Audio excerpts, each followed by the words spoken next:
বিশ্ববিদ্যালয়ের সাইকোলজি বিভাগের ক্লাস চলছে। শিক্ষক ছাত্রছাত্রীদের উদ্দেশ্যে বললেন, আজ পড়াবো না, একটা এক্সপেরিমেন্ট শেয়ার করব। সবাই উৎসুক হয়ে চেয়ে রইল। ক্লাসের মাঝামাঝি সারিতে বসা একটি মেয়েকে শিক্ষক জিজ্ঞেস করলেন, তোমার কি বিয়ে হয়েছে? মেয়েটা একটু লজ্জা পেয়ে গেল, মাথা নিচু করে বলল, হয়েছে স্যার, আমার 2 বছরের একটা ছেলেও আছে।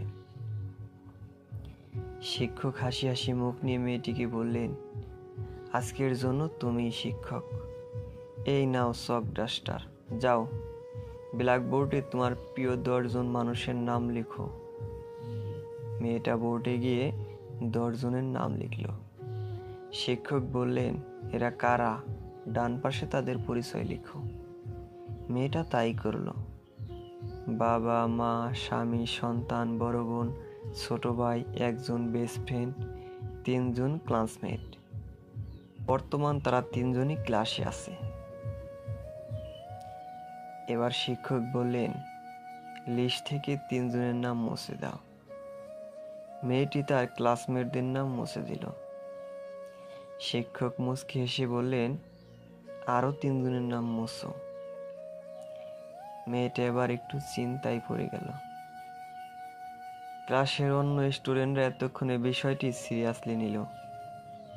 মেয়েটি ধীরে ধীরে বেস্ট ফ্রেন্ড, বড় বোন আর ছোট ভাইয়ের নাম মুছে দিল। শিক্ষক বললেন, এবার আরো 2 জনের নাম মুছে দাও। মেয়েটার হাত কাঁপছে। সে বাবা এবং মায়ের নামও মুছে দিল। এখন মেয়েটা রীতিমতো কাঁদছে। যে মজাটা দিয়ে ক্লাসটি শুরু হয়েছিল তাই একটু অবশিষ্ট নেই। ক্লাসের সবার মধ্যে টান টান উত্তেজনা। লিস্টে বাকি আছে আর 2 জন, মেয়েটার স্বামী ও সন্তান। শিক্ষক বললেন, আর 1 জনের নাম মুছো। কিন্তু মেয়েটা ঠায় দাঁড়িয়ে রইল, কারণ আমি মুছতে পারছি না সে।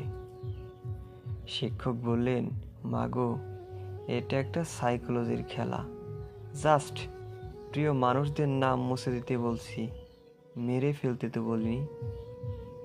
মেয়েটা কাঁপা কাঁপা হাতে তার সন্তানের নাম মুছে দিল।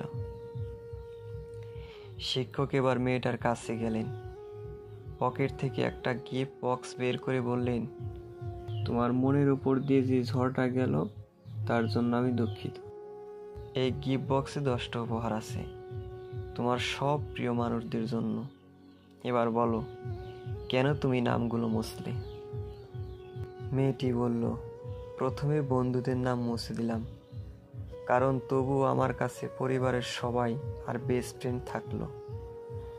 পরে যখন আরও নাম মুছতে বললেন, তখন বেস্ট ফ্রেন্ড, বড় বোন, ছোট ভাই আর মা বাবার নাম মুছে দিলাম। ভাবলাম, মা বাবা কারো চিরদিন থাকে না। স্বার্থের কারণে বড় ভাই ও ছোট বোনও যে কোনো সময় পর হয়ে যেতে পারে। আর বেস্ট ফ্রেন্ড না থাকলে কি হয়? আমার কাছে আমার ছেলে আর তার বাবাই বেস্ট ফ্রেন্ড। কিন্তু সবার শেষে যখন এই 2 জনের মধ্যে 1 জনকে মুছতে বললেন, তখন আর সিদ্ধান্ত নিতে পারছিলাম না। পরে ভেবে দেখলাম, ছেলে বড় হয়ে একদিন আমাকে ফেলে চলেও যেতে পারে, কিন্তু ছেলের বাবা কোনোদিন আমাকে ছেড়ে যাবে না।